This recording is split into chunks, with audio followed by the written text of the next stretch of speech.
Good morning, LinkedIn Live. Good morning, people of YouTube, if there's anybody watching us over on the YouTube. Good morning, Catherine. Hello. Nice and bright and early on a Friday morning. Love it. I know, with bells on. We've been chit-chatting away kind of backstage in the green room, as they say. And the sun's out, guns out. It's on a Friday.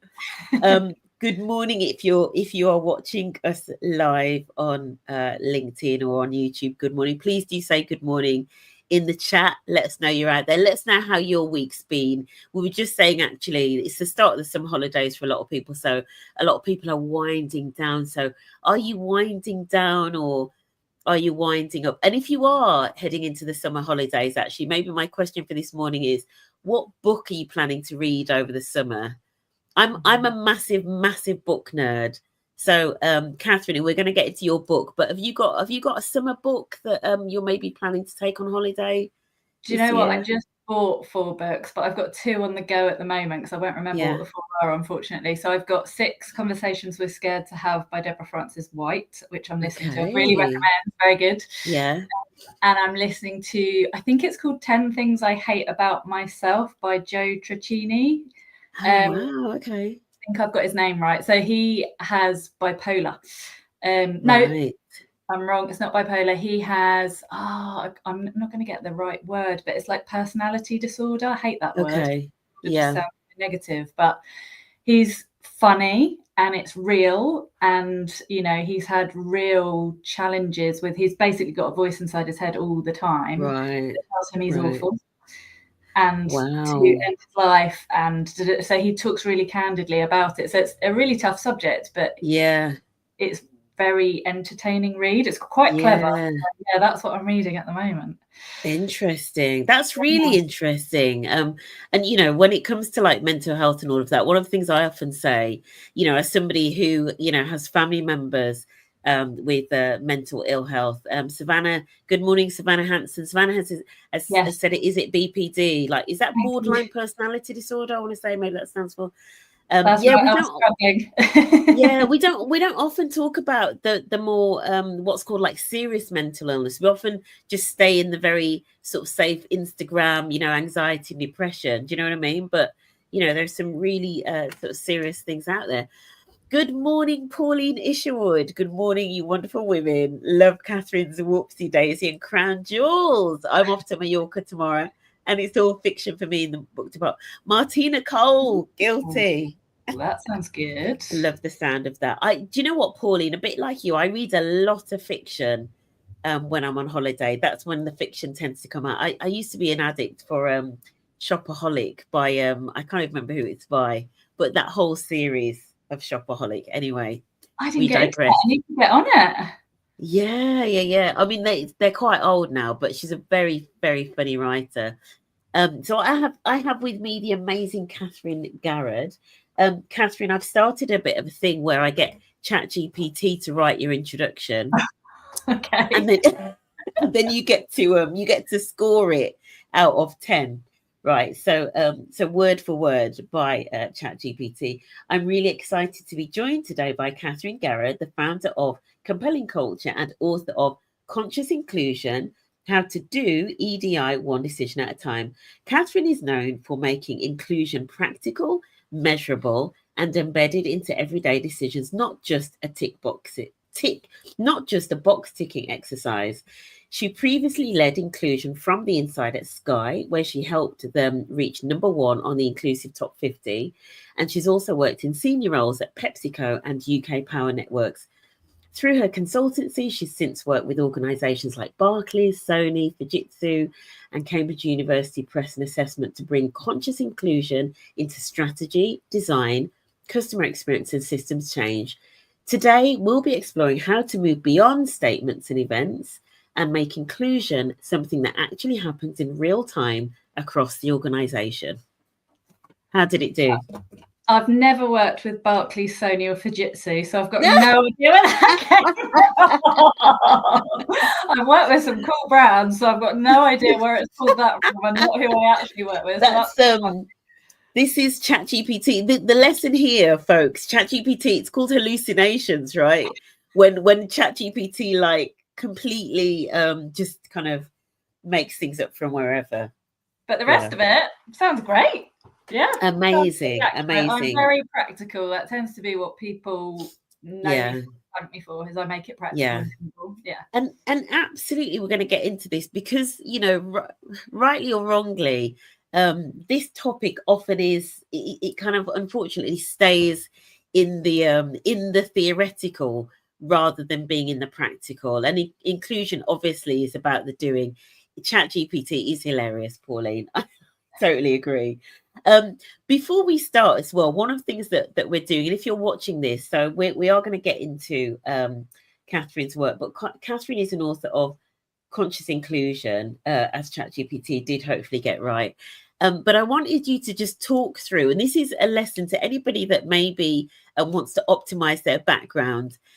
Catherine is not sitting in front of a virtual background. That is indeed a real branded background. So just go through what you've got in your background, because I was fascinated by it when we got on, and it's a nice intro into the work that you do as well. So just talk us through the triptych and all of that stuff.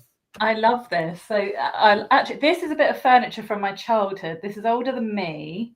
And I had it refurbished a couple of years ago. My office in my last house, I've recently made. Fantastic. It's an old sideboard that used to be in the dining room kitchen. Yeah. So that's the furniture, but the branded stuff. So on the wall, these are my brand colours for Compelling Culture.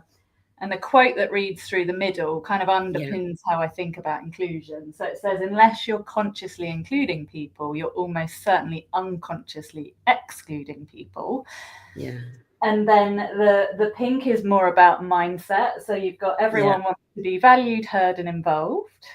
Yeah. Be brave and seek alternative perspectives. So go looking for what you don't know. The middle bit is more about kind of strategy and direction. So it's creating the belief that it's possible. People can be quite scared of this stuff. So make it easy, create a path, help people navigate it. And then you've got build with, not for. So you don't have to know everything, but actually you can get people together and learn what everybody knows about something. You're much likely to find better solutions. Yeah.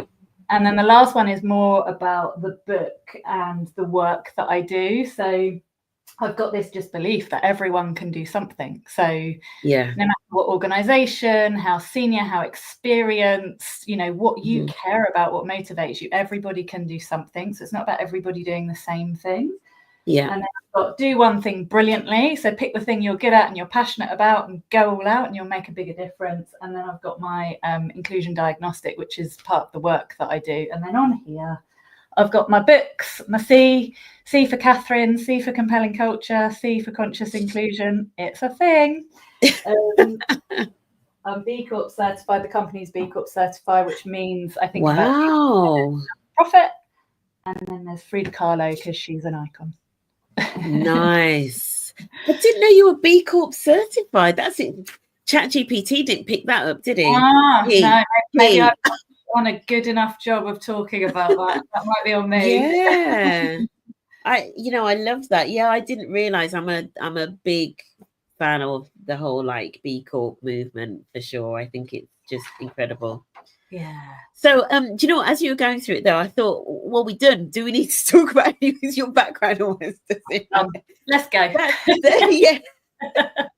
That's incredible. Honestly, and just the fact that you've almost like been able to kind of like summarize your brand and the concepts in your book and kind of boiled it down to something that's quite simple and like a simple framework.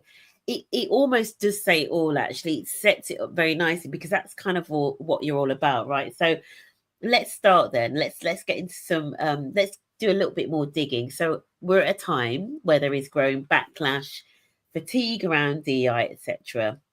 Do you think that part of the problem is that too much of this work has felt theoretical rather than doable? Do you think that's part of the reason for the backlash? I do think it's part of it. I think this work is still maturing. If you think about other specialisms in HR or beyond, inclusion really is still quite new. It's been around for a number of years now. It's not brand new, but compared with other specialisms in HR, take reward or recruitment or something like that. In HR, which inclusion often lives in, I don't think it has to live in HR, it's still quite new. So I think there's been lots of focus on comms and events, which is great for bringing people together, raising awareness, reducing stigma, all of those things, really, really important. But I think in some organisations, it feels like that's it. And if that hasn't changed the diversity of our organisation, then what are we doing? I think the other thing I would say in terms of the fatigue is what I've experienced this year, because this year's been quite challenging with a new US president at the start of the year.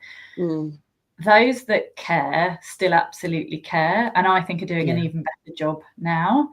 Those that didn't care are just being more vocal about it now. And then the ones that are neutral in the middle are still kind of neutral in the middle. So in many ways, the landscape is similar. It's just the narrative about the landscape, I think, has changed most this year. How about you? No, I think you've summed it up really well there. I'd agree with that in terms of who is still serious, who is still committed.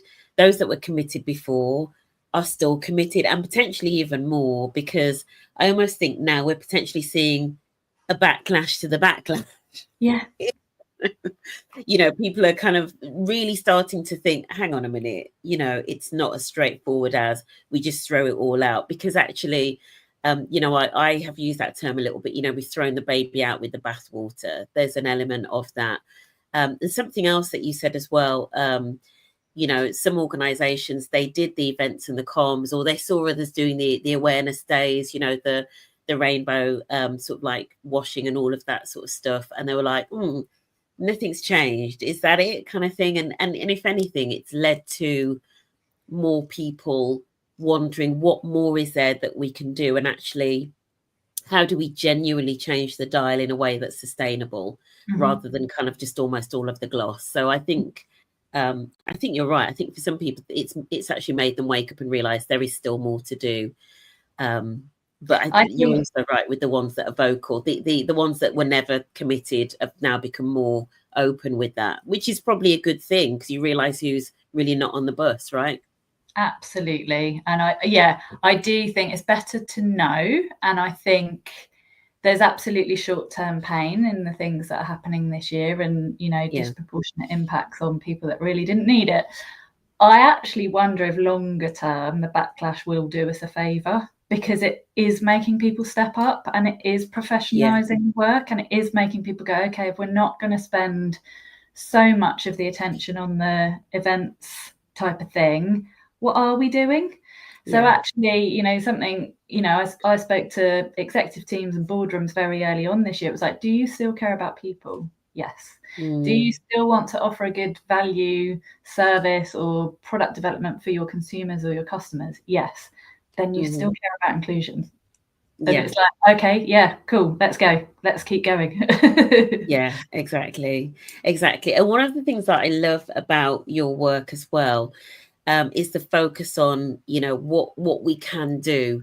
Because as I sort of said in the post to sort of set this up, I think for some people, in terms of the D&I work, and I think if anybody is in this work, if you're a practitioner and you want to delve into some of the resources of what's going on in the States and, some of the court cases and stuff, a lot of it is around the kind of training that tends to focus on, you can't say that, you can't do it. It's almost like you're being scolded for the things that you can't do now, right?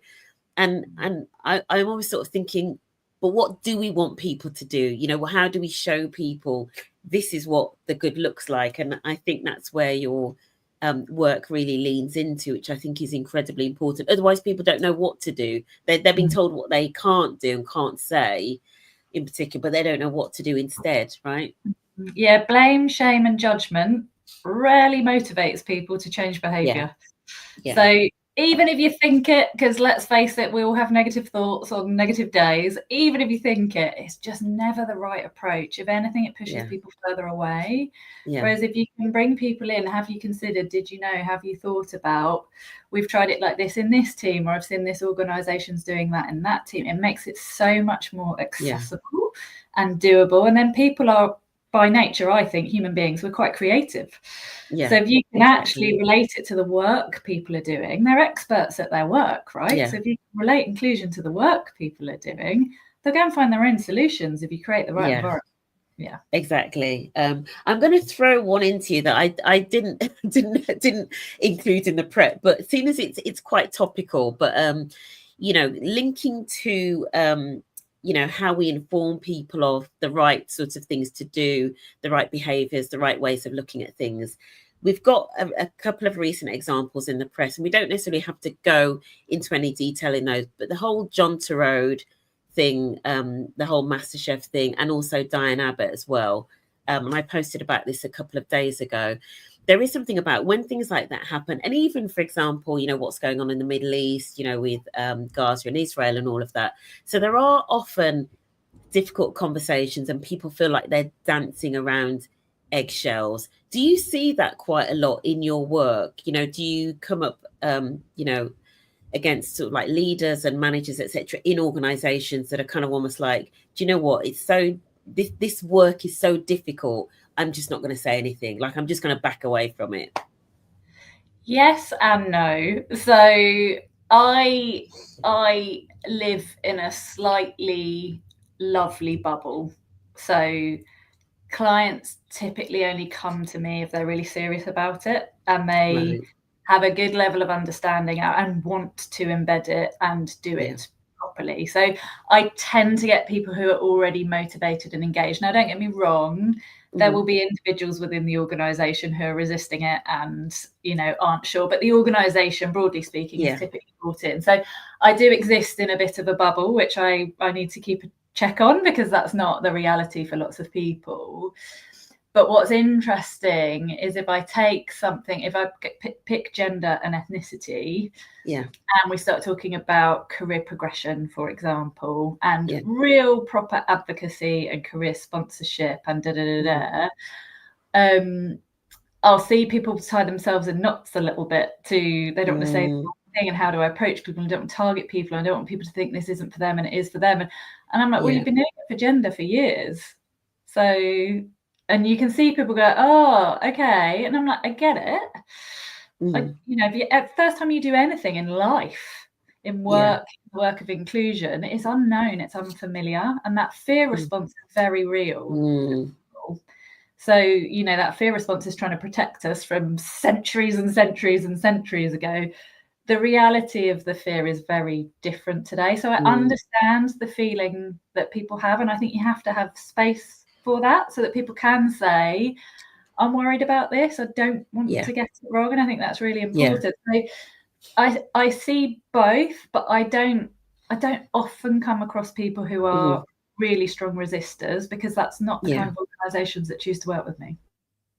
And one of the, you know, one of the things that I often say, you know, with these sorts of conversations, in terms of when it comes to just even the discussion around, you know, I'm not sure how to approach that thing, like with the example you gave around sort of gender and ethnicity, and that's a great tip, isn't it? Almost like telling people, well, actually, you've done it with that, or, you know, you're comfortable talking about that, so actually, can we get some lessons from that? I think is incredibly useful. One of the things that I love is just almost taking this approach of better out than in, right? And respectfully, in terms of, if people are really wanting to say something, as long as they say it in a way that's respectful, you know, they're trying to learn, etc., better out than in, and kind of have the conversation, you know, give each other grace, you know, make space for learning, etc., rather than just shutting down every conversation because we're scared that it's veering towards something that may be offensive, right? I think everything's offensive to someone. The other thing to say is, if it goes really, really, really wrong, which it shouldn't, right? If you've got the right mindset and you're having good open dialogue, But if it goes really, really, really wrong, then actually those occasions can end up being quite transformative because it hurts, right? It's embarrassing. You know, it has maybe upset some people. You've got big regrets about that as a team or an organization. Nobody wants to be there, but they can end up being really transformational because they are so, you know, people feel so, don't want that to happen again. They become these big learning moments. You know, part of my be brave bit behind me is, you know, try it. It doesn't change it. And sometimes, you know, sometimes it's the way something's said. There was a great podcast with it's Paul C. Brunson has got this podcast, you know, We Need to Talk. And he had anybody that's a UK drag race fan will know this, but he had Bimini on, right, from season whatever. I think I'm right in saying that they broadly identify as non-binary, but I could be incorrect because it was one of the things they were discussing. And Paul sort of said to Bimini, how do you feel when people, you know, misgender you, or what gender do you prefer to be called? And what was really interesting was Bimini said, I'm actually not that fussed about what gender they use, whether they use she, he, they. They said, I'm more interested in the intent or the motive that's come with it. And they're like, because I can tell where, you know, when it's coming from a place of love and compassion, or whether it's coming from a place of hurt. And I just thought that was so fascinating. It's almost about, it wasn't about, is that word exactly right or wrong that is being used? Mm-hmm. They were saying, I understand the intent that it's coming with. And I thought, gosh, we could learn so much just from that, you know? Yeah. There's acceptance, isn't it? And respect, sure. You know, it's coming from a place of respect, but somebody just made a mistake. Do you know exactly. I mean? So let's get into the third, I don't know if it's green on your triptych, your inclusion diagnostic. That's part of what the work that you do. What patterns do you typically see coming out when you compare the experiences of different groups, and you know, potentially more importantly, how do companies respond when they see the data coming out of the diagnostic? So I just explain the diagnostic a little bit before I answer that, because it will help. But it's in 10 components. So 6 are around employee life cycle. So comms, events, pay, expectation, recruitment, all of the things you would expect to see in the HR world. Then you've got 2 on infrastructure, so building, design, tech and AI.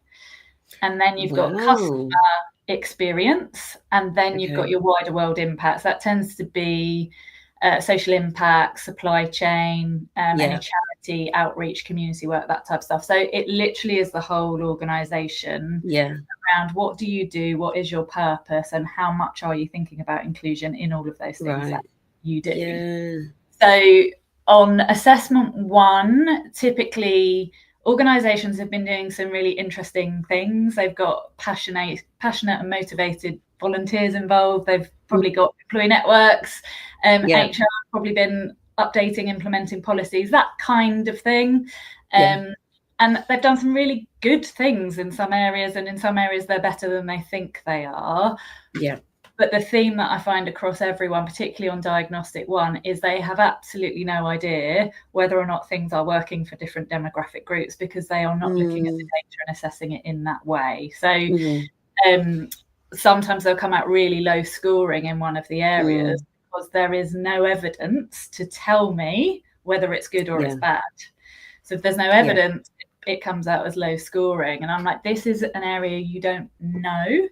I'm not saying it's all bad, but until you go and find out, I can't tell you it's good. So that's a very consistent theme that comes out. I find mostly my clients' inclusion sits in HR, or it sits with kind of HR and social impact. So what I find is use of data is in its absolute infancy. So because the data isn't complete, or because you know they've got gaps, they're a bit nervous about using it. It's not the way that the organisation has used it to make decisions. That's typically what I find on assessment 1. That's great. Go on. And now I was just going to say, the second part of your question was, and how do organisations react? So for me, it takes about 8 weeks. For them, they'll spend 40 minutes with me. I read a bunch of stuff. We go through the report together in big group sessions, which takes about 90 minutes. So they've had kind of short interactions with me, and then they see the entirety of the findings. And it's a little bit overwhelmed in a good way, but really reassured. And actually what they love is finding out what's happening right the way across the organization, because it's quite a unique process doing it across everything. So they really enjoy it, and they're really motivated by it, which is cool. Yeah, that's amazing. There's so many things to love about it. The fact that obviously this work should be evidence-based, right? We know that that's one of the things coming out of that. DEI inclusion work should be evidence-based. It should be kind of grounded in data, even if that's just data that we see with our eyes, right? But what is the world telling us? But the other thing I love about it, when you described it, it's so holistic, because sometimes people do think of inclusion as just being the job of HR, or just being the job of the head of inclusion or the head of D&I, right? But to get it right, as you mentioned, the things that you talked about there, the tech, the building design, it's the whole thing, isn't it? Because it's the whole culture and everything. You can have the best kind of, head of inclusion, the best events and all of that, but if the whole thing isn't working, it's not going to land. It's not actually going to move the dial, is it? It makes it really real for people. I talk to tech teams about their web content accessibility guidelines. It makes their search engine optimization better if they've used alt text on their images, and if they've used the right fonts and the right contrast. They know that, right? They know that from a web point of view. You think about some of the history of language in technology and engineering teams. Some of it's not that great in 2025. So they'll go off and have a conversation, and they'll update their manuals, and they'll go and work with their third parties after that. Or if they're using or implementing AI, it's like, how are you going to test that to make sure that the outcomes aren't really biased, and you're not just... So it really relates it to their work. They're really passionate and knowledgeable about their work, and they've generally been thinking about these things anyway. This just gives them a bit more confidence that as they are doing that, to really think about that conscious inclusion. Otherwise you risk, like my quote says, otherwise you risk that unconscious exclusion. One of the things that I really love about this approach as well, it just makes sure that I'm kind of constantly banging on about embedding inclusion in process and policy and systems, because if you don't, that's where it's actually really easy to roll it back. Because if you haven't embedded it, and it's literally just the awareness days, etc., all of that, just kill the budgets, and it just all stops. And that's not to say that those things don't make a difference at all, but if you really want it to last, you've got to embed it in everything. That's why something like the B Corp certification is so rigorous, right? It has to be in everything that you do. So in terms of who's involved in this inclusion work, I know that you've obviously come across a lot of employee networks and ERGs, etc., and they are often involved in this work, this inclusion work. What is your opinion around the risk of relying too heavily on volunteers to do the heavy lifting, and how do we better embed inclusion and the work of inclusion across other teams and functions? So I just need to start with saying I love employee networks, and I know you do too. I think the power, the community, the influence, the raising awareness, that amazing. I certainly learned a huge amount for networks during my time at Sky, and continue to learn from networks through my clients now. So I'm a big fan of networks when they are supported and guided in the right way. So I describe networks quite often as willing amateurs. And I mean that with the biggest love and respect, because they have generally all got day jobs that they are, doing the rest of the time. And here they are running their communities, trying to influence real change in the organization, when that perhaps isn't their skill set, right? That is, there's jobs that do that. So I think depending on the organization, networks efforts can quite often go unrecognized. And actually you can create these really lovely tipping points when you put a little bit of framework and guidance around it. Got really genuine senior sponsorship and advocacy that can take those conversations back to the boardroom. The networks are working together and they've got that sort of intersectionality and that approach, and they're not trying to change the world on a Thursday afternoon, right? But they are 2025. These are the 1 or 2 or 3 things we really want to go after. So you've got that kind of permission and space for people. But I think the risk, coming back to your question, is, well, the networks do inclusion or HR does inclusion, so I'll just carry on doing what I've always done, not with any sort of malice or real intent neglect, but those people look like they know what they're doing, and oh my goodness, it's amazing, and they're fantastic, and I love their passion, and I could never speak that confidently about those things. If nobody's asking me as the leader of this department or team to do anything differently, you know what? I'm going to carry on doing what I've always done. Yeah, exactly. Just leave it to the ones that have been brave enough to kind of put their heads above the parapet, right? One of the things that you said, I wanted to come back onto really quickly, and then we'll get into Pauline's thought here.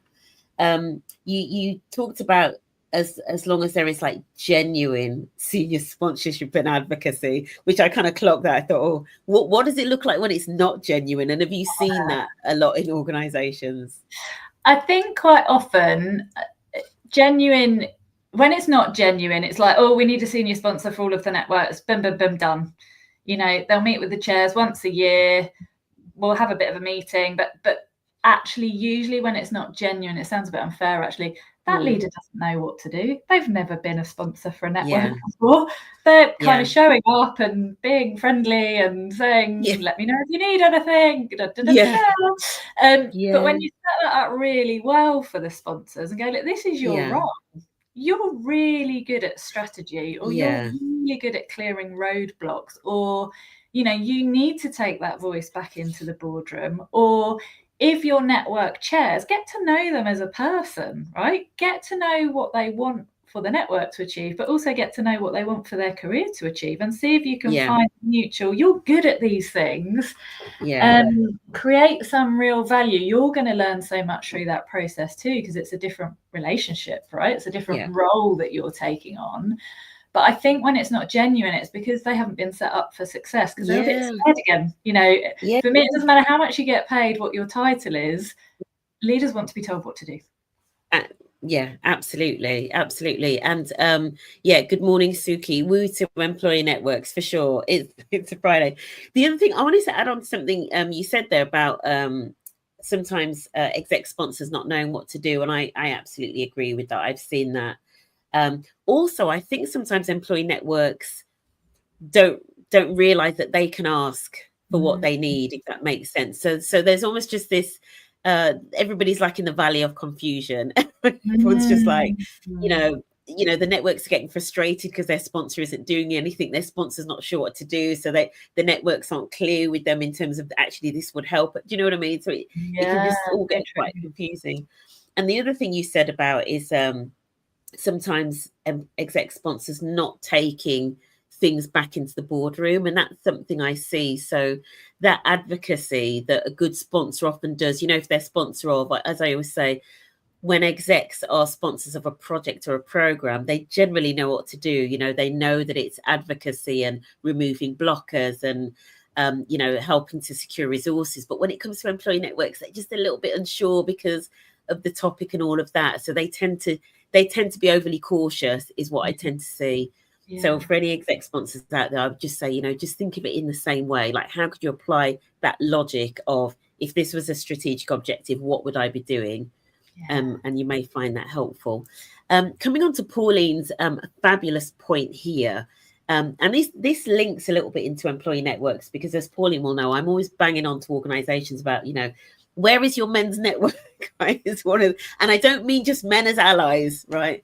So Pauline's put a point here. I'd love to know Catherine's thoughts on how we include people who feel excluded by today's inclusion efforts. For me, this is largely men and boys, and Pauline knows I'm a big advocate in this space as well. What are your thoughts, Catherine, on this?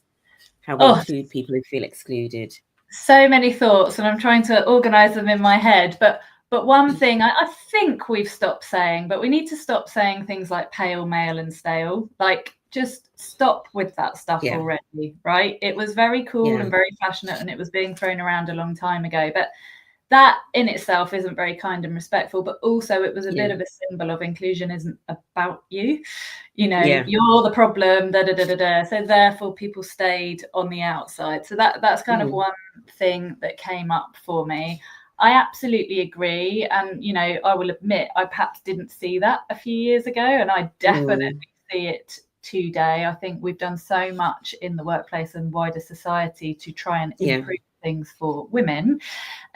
We don't do so much for men, although we are seeing a shift in organisations offering things like greater paternity leave now, so that they can be an active parent as well as good at their jobs. The other thing that I think is really interesting that I've picked up on a few organisations is if they've got high populations of men of a certain age, and they tend to focus in those areas. So I'm talking engineers, construction workers. Actually, they're doing some really brilliant thing for men. They may not badge it up as inclusion or a men's network, because that's not the approach that they've taken. But there's, is it called Andy's Men's Club? Some of the external organizations people work with. And I know actually when I was at Sky, it feels like 1,000 years ago now, but it was the engineers that were 98% male. So these are people in vans going into people's homes generally. They went first on mental health and men's mental health. At the time, full confession, I was a bit worried, because I thought, well, it's going to look like we only care about mental health in that part of the business. What about the rest of the business? And I quite quickly got over it and was like, well, actually, they've identified a need. They're really committed. They went and signed the Mind Time to Change pledge at the time. They did fantastic work. So my shift from, I almost wanted to slow them down till everyone else was on the same page, to actually, how can I help you? How can I support you? What do you need? Let me get out of your way. But what I will do is I'll tell everyone else what you're doing, because actually I think what you're doing is really valuable and really helpful. So I do think be driven by need. And if people are speaking up and saying my voice isn't heard here, or what are we doing for? We need to listen to that, not close it down. And again, make it specific for what the motivations are for people, because that's when things grow and they thrive, right? Yeah, I love that. And I love, you know, your explanation of almost like feeling, oh, should I slow it down? Should I, you know, and then leaning into it. I'd imagine that there's possibly people watching and listening to this who maybe have similar. I know particularly when some organizations start men's networks, there is sometimes a little bit of a fear. I see whenever I post about it as well. Some people are like, it needs guardrails, you know, this, that, and the other. And there's an element of me that's like, why? Like, unless you're not hiring adults, you know, it's like, unless you're not hiring adult males, why does it need guardrails? So, you know, your point about being driven by need, but also just, you know, getting behind it, you know, being part of it. Do you know what I mean? Is incredibly important. You mentioned that, I just want to delve into something. You mentioned that it was like maybe a couple of years ago that it kind of took you to shift maybe into this space of, just talk us through that, because you know, I do think that there is sometimes a journey that women go on before they get into this space. So if you don't mind, just talk a little bit more about that.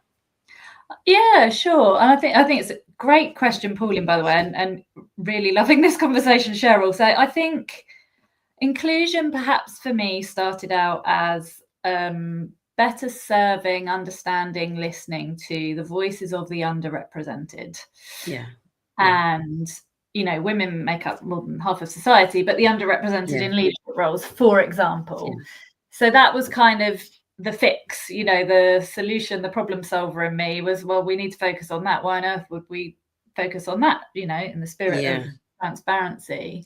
Whereas I kind of, you know, contradict myself, because I led the work on increasing paternity leave at Sky, because I really believed it was the right thing to do. And, you know, dads weren't getting enough leave and all the rest of it. It's not it wasn't the best policy out there, but it was certainly much better than it was. So whilst I was listening to everyone and I was including everyone, I perhaps wasn't giving so much profile and platform to what I considered the overrepresented groups that perhaps didn't need any help. And I say air quotes help, because actually, if you think about being gay, mental health, there's, blah, blah, blah, blah, blah, blah, blah, blah, blah, being a parent, being a carer, struggling, being an introvert, whatever that might be, that cuts across every different intersection of all of us. Yeah. So to kind of not be focusing on men now, as I say, I went through that journey myself. I just kind of go, it doesn't make any sense. It really doesn't make any sense. Absolutely. But I started, I think where a lot of people start was, this is all about the underrepresented. Yeah. And you know what? It's really interesting. But as you were explaining it there, and I think a lot of women, I think, have been on or are going on a similar journey. I also think there's something about, I think the women that have sons tend to get it faster, or in the same way that sometimes men that have daughters suddenly, like there's a switch, right? I think maybe it's the same for women.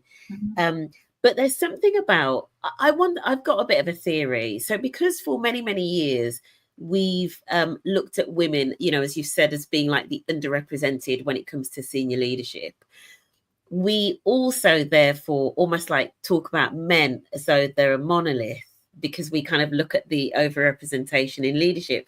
But we know, as you said, in terms of the intersectionality, men are not a monolith, and the reality is that a lot of them actually are also underrepresented at the top, right? So when you actually get into the granularity of it, a lot of groups of men, whether it be, as you say, sexual orientation, disability, ethnicity, class, etc., are also not represented at the top. It's really bizarre, isn't it? But for some reason we kind of just think men, this monolith, and so it's maybe harder for us to be empathetic because we don't tend to disaggregate men when we think about their needs. It's just a theory that I'm throwing out there. There's a little illustration in my book, and it talks about, instead of looking at gender and ethnicity and sexual orientation and disability side by side, if you flip it, look at most advantaged, least advantaged, and then we close those gaps, actually that would benefit, and that would include everyone, right? Because we are all factors of all of those different elements, and it's more about who gets the access, the opportunity, and who has the barriers and the blockers. So if you can kind of flip everyone and all in the same time, stack it, stacking it like a stack of pancakes, right? Based on I love that. Yeah. Okay. Perfect. Just realized I haven't plugged my laptop in. I'm going to do that while I'm asking you the next question. Many ERGs, employee networks, want to influence deeper issues like recruitment, career progression, representation. What advice do you have for ERG leads who want to make sure that what they're doing actually makes a real difference and they're not just burning themselves out? Yeah, so collaboration would be my one-word answer, but that's not very helpful. Let me give you a slightly longer answer. So the amount of times I've seen ERGs come up with fabulous shopping lists of here's all the things we could do, but they don't have that role, right? They don't have that autonomy. They don't have that influence because they've got another role that they're brilliant at. So it's kind of building those relationships with the people that do those roles and influencing and finding those solutions together. And it might be that you pilot it, you might try it in one part of an organization and then you roll it out wider. It's finding the leader who's motivated, the person that leads recruiter who's motivated, whatever it is, but build your network of people where you can make a real impact. And think about the timing, right? It might not be the right time today, but if you've built those relationships and then in a couple of months down the line, it's like, right, actually, we really want to look at our recruitment process, for example, and the relationship is there, people are much likely to come back to you.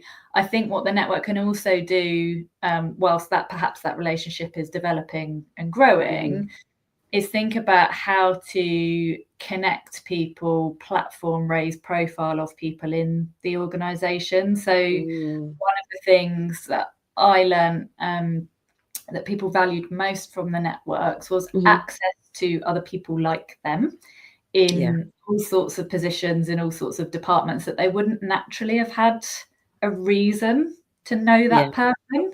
So find those, you know, coffee mornings or lunch and learns or whatever it is, moments that are appropriate in your organisation to just create that community and connect people across different teams.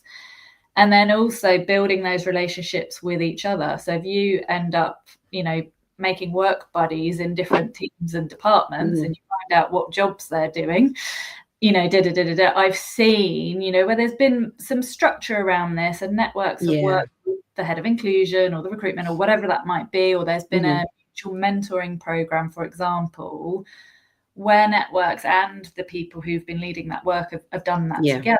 I've seen people apply for roles they wouldn't have even known was available and be successful and have the whole community cheering them on. So my message for everybody, but networks specifically, don't try and do it on your own. You will go so much further if you can find the people and build the relationships and get creative and try and something together.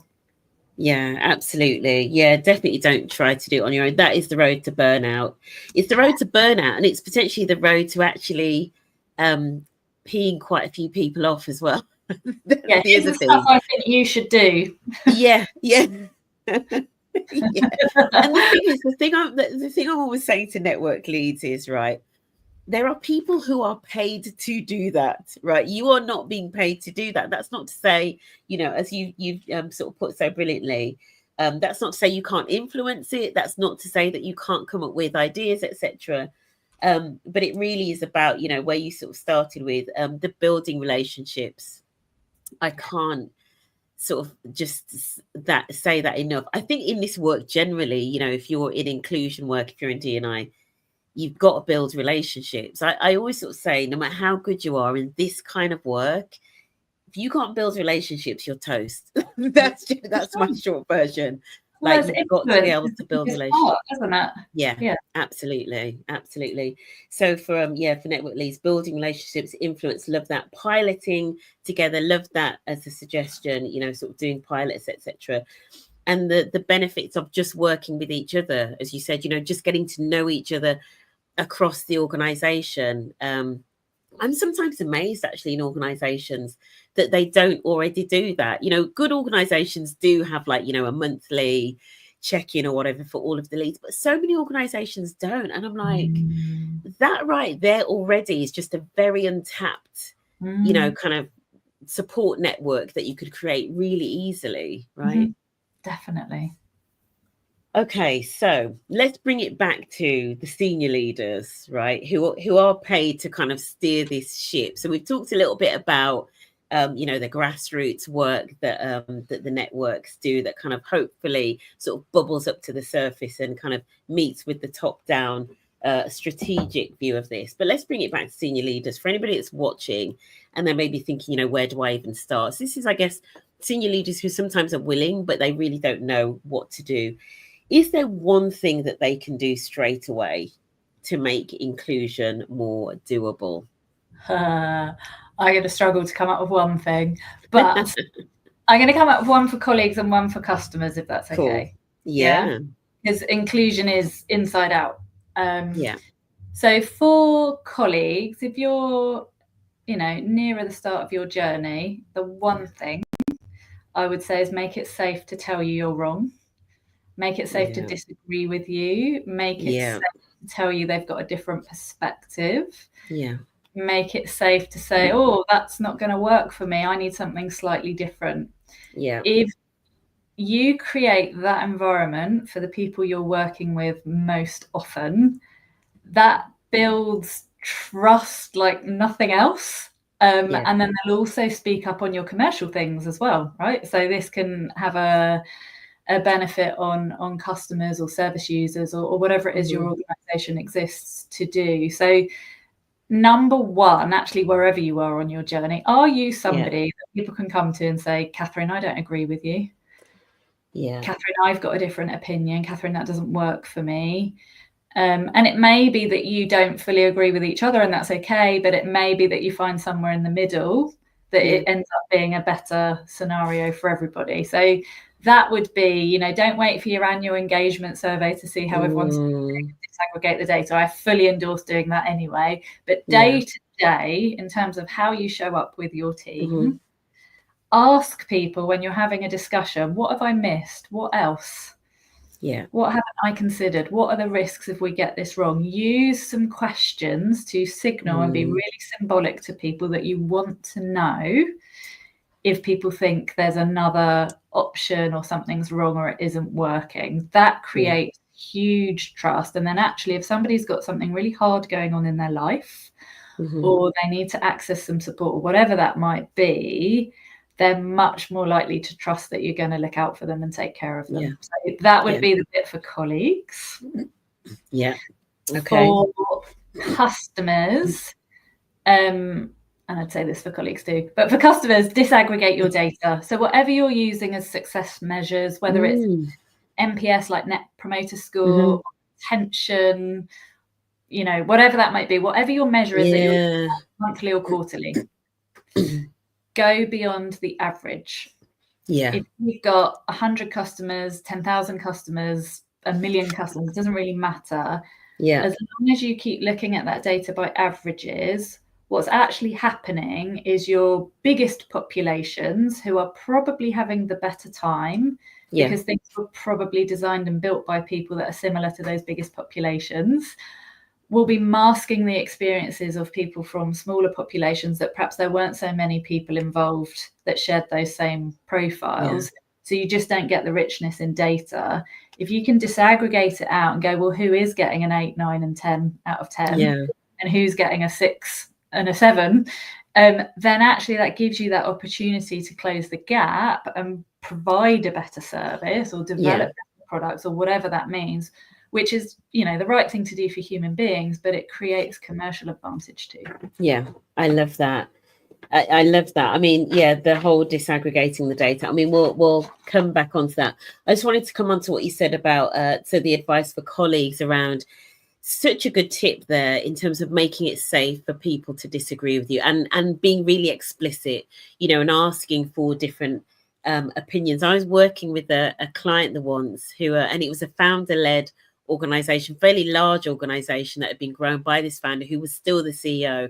And I was doing a session with the leadership team, and I'd kind of been given a few tips by their head of HR. So I asked a question around how comfortable people felt disagreeing with the CEO. And the CEO kind of jumped in and said, you all feel that you can tell me whatever you think, don't you? And I thought, jeez, you know, like, the irony. You know, and everyone's like that. They were like, we do. You know, I just thought, I literally was seeing it in real time. Brilliant. It's crazy. But making it safe to stay. Healthy conflict. I feel like we don't encourage healthy conflict enough.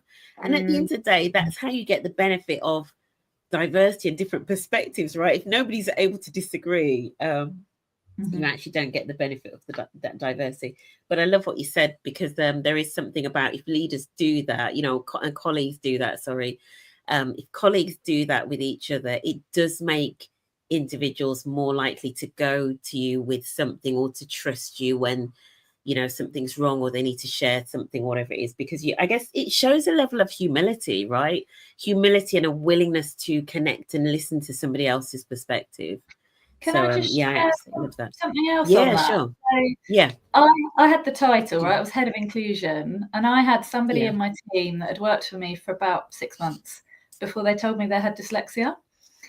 And it was a stress point that they told me, right? They got quite frustrated about something. And I was like, okay, I'm curious, like, why have you not told me this before? They'd had a really awful experience in a previous employer, like 5-6 years ago. So a previous employer had said, don't give that person that work. They've got dyslexia. They won't be capable. So even though she was working in the world of inclusion for the head of inclusion, she hadn't felt safe. So it actually wasn't necessarily about me. But in the end, we had a really good conversation about it. And I said, you know, what do you need? you know, do you need any support? Is there anything I can do that's going to make a difference? And this person, by the way, absolutely fantastic. Like, her work, incredible. I still really respect this person today.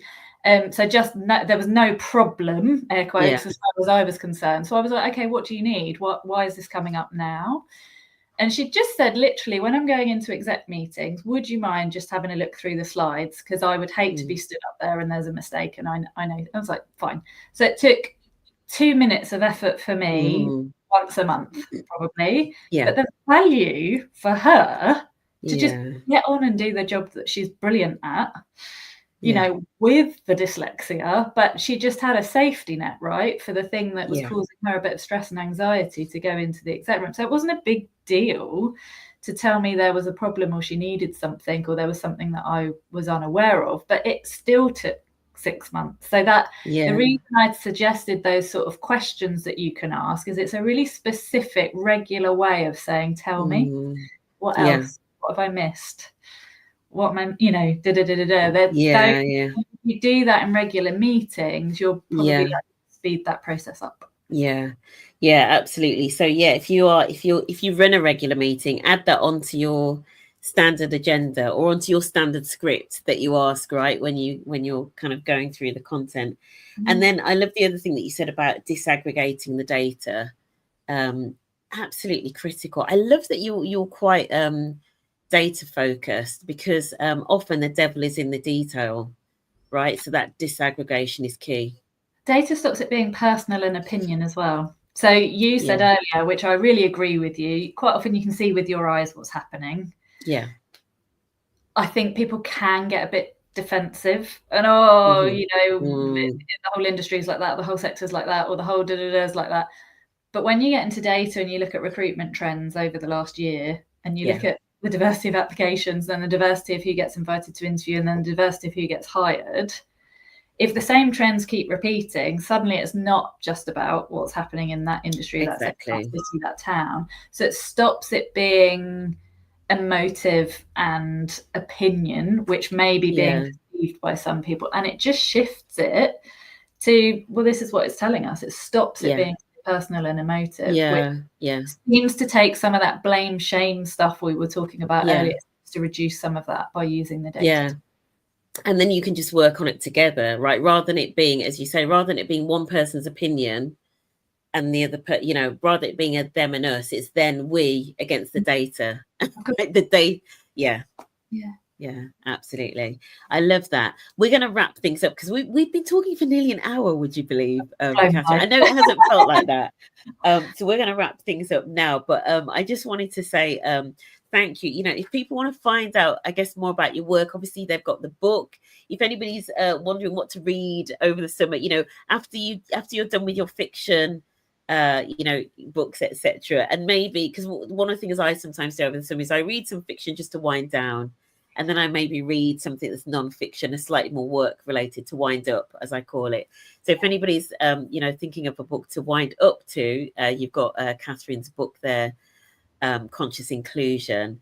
But where else can people find out more about your work, and where's the best place to connect with you, Catherine? Yeah, so my most consistent place is LinkedIn. So Catherine Garrod on the screen there. So come find me there. I try and post once, maybe twice a week, just really practical stuff, just so that as you're scrolling through your feed, it's like, oh yeah, that makes sense. It's easy. So that's me. Pauline mentioned my Crown Jewels and Whoopsie Daisy newsletter. So that comes out the last Thursday of each month, roughly. And that's 3 good examples from other organisations. And the Whoopsie Daisy is where something has gone wrong, but 3 things we can learn from it. So I get really good feedback on that. I'm told people scroll straight to the Whoopsie Daisy. So if you like my practical approach, read or listen to the book, it's in audio, or come find me on LinkedIn or sign up to the newsletter. Yeah. Whoopsie Daisy, isn't that what Hugh Grant's character says in it's the film? It's Notting Hill. Yeah. It doesn't always translate very well. I found if people grew up outside the UK, they're like, can you explain that? And then I feel really ridiculous because I'm like, oh yeah, it's a really word. But it's been catchy and it's stuck. People look forward to it. I love that. Whoopsie days. I love that. So there's your newsletter. So people can sign up to your newsletter if they want to as well. If they want to get more of Catherine's jewels, I should say rather. Thank you so much to everyone that has joined us live for this conversation. Pauline, thank you. It's been a pleasure having you with us. Savannah, Suki, I know that you are there. And I know there are others that never comment and then they come to me and say, oh, what's your live? So it's absolutely all good. I hope we've, I hope we've gotten your Friday off to a good start. So thank everybody for watching live. If you're watching on the replay, thank you for spending an hour of your day listening and watching to this as well. It's really appreciated. Catherine, thank you again for your time. It's been wonderful. Oh, likewise. Been my pleasure. Take care. Everybody have an amazing weekend. Long may the good weather continue.